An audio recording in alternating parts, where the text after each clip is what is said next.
Now, I want to get this out of the way. Yes, I'm only making this video because I have some footage I need to use before I delete. Also, this is not a full-fledged review of the game, and these are basically my surface level thoughts. Well, that's it. Let's get into the video. Transformers Fall of Cybertron is, unironically, one of my favorite games of all time. Having one of the best campaigns of all time. Fight me, I will die on this hill. A fun and unique multiplayer and a wave-based mode that isn't the best, but is fun nonetheless. And you're probably wondering, where can I buy a game like this? Well, you can't no more. Boo-hoo. Go home.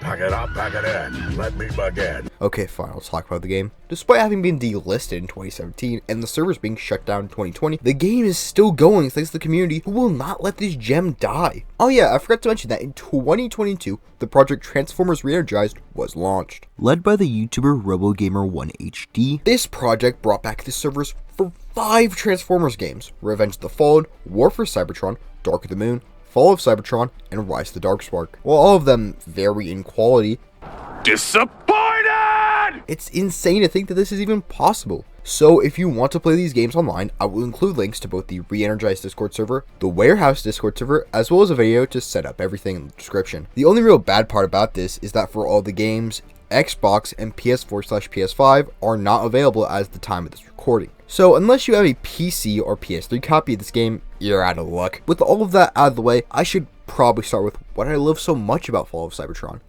the campaign. Ooh, that's a long way down. You stay here. Keep an eye out. What? No. I'm not called Cliff Jumper for nothing. You stay here. I'll take the plunge. Later! That's cheating! I did stream the first 2 chapters not too long ago, with the worst quality known to man, but I'm still replaying the campaign, and so far, it's just as good as ever.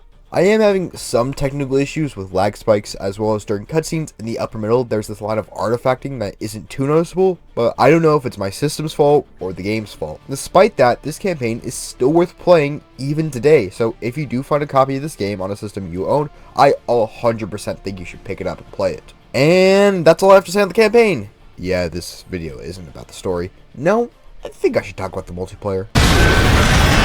Cowards!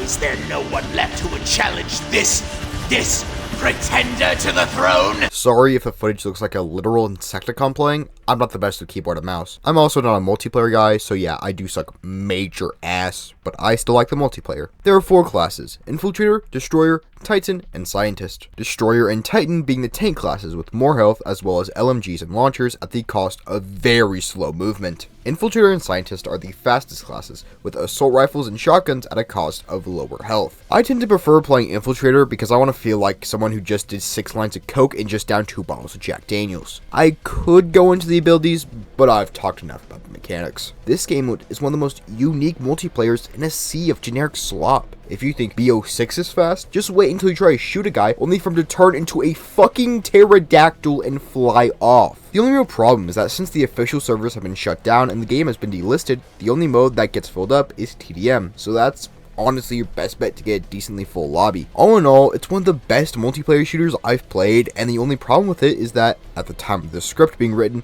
the fan-made servers have been dealing with some issues, but I'll discuss that after the escalation section, which I'm getting to.